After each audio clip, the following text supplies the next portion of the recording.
Assalamualaikum warahmatullahi wabarakatuh. Selamat pagi anak-anak. Perkenalkan, nama saya Alfu Laila Mazidah. Biasa dipanggil Bu Leli.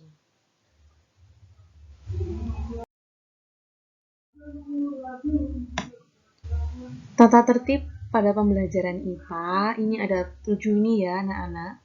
Silakan dibaca.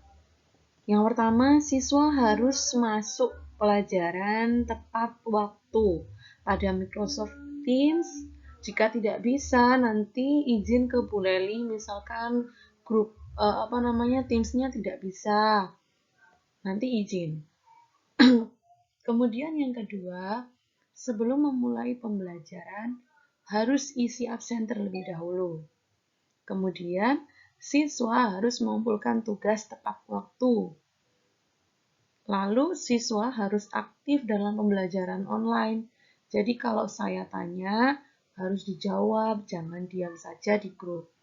Kemudian yang kelima, siswa harus selalu sopan dalam setiap perkataan dan perbuatan. Karena sikap kalian walaupun daring itu saya pantau dan saya nilai.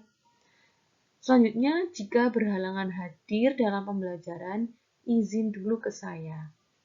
Kemudian, kalau ingin menghubungi saya, tidak boleh melebihi jam 21 WIB.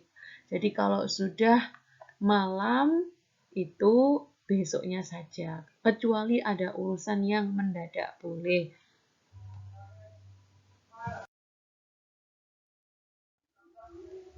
Materi kita hari ini adalah sistem gerak manusia.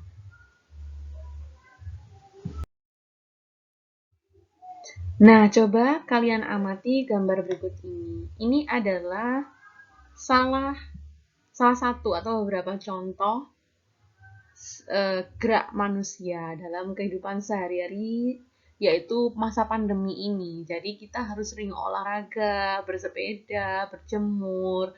Nah, ketika kita melakukan gerakan, itu berarti kita sedang bergerak, ya.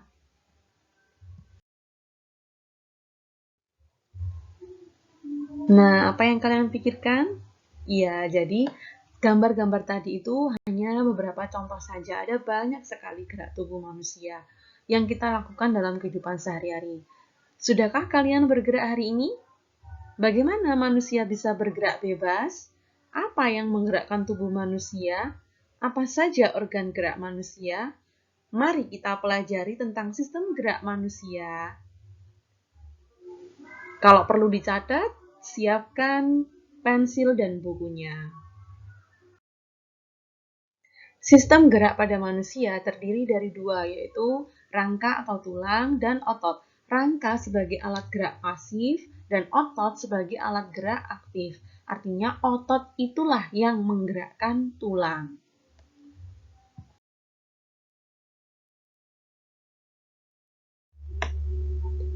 Coba kalian amati gambar tenda dengan tiang tenda.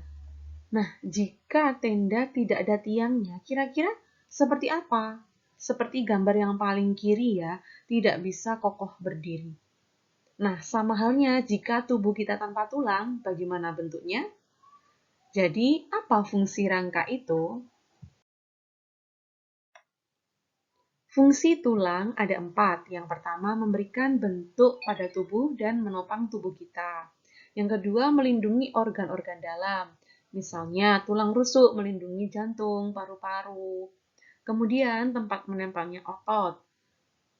Lalu, ada jenis tulang tertentu berfungsi sebagai tempat pembentukan sel darah.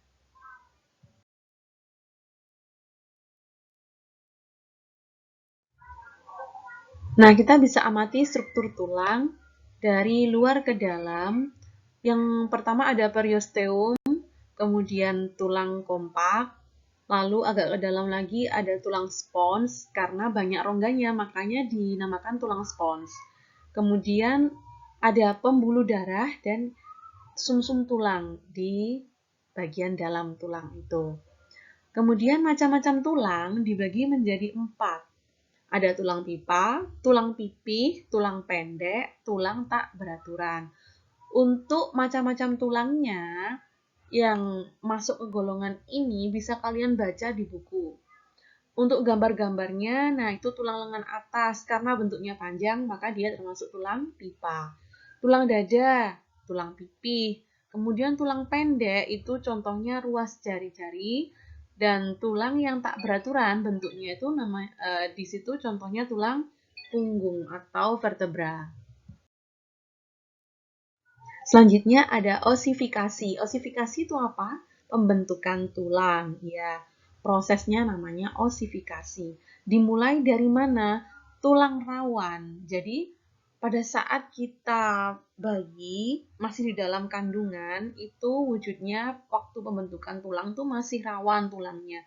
Lalu, tulang rawan terisi oleh osteoblas. Setelah itu, osteoblas membentuk osteosit. Kemudian pembentukan tulang ini dimulai dari tengah, kemudian meluas, seperti pada gambar ya. Setelah itu, di antara jaringan tulang ini terdapat pembuluh darah yang membawa kalsium, sehingga tulang lama-kelamaan menjadi keras. Setelah itu, seiring dengan bertambahnya usia, terjadi penggabungan tulang atau namanya fusi. Terima kasih anak-anak sudah memperhatikan pelajaran pada hari ini dengan sangat baik. Semoga kita bisa bertemu lagi di pembelajaran daring minggu depan.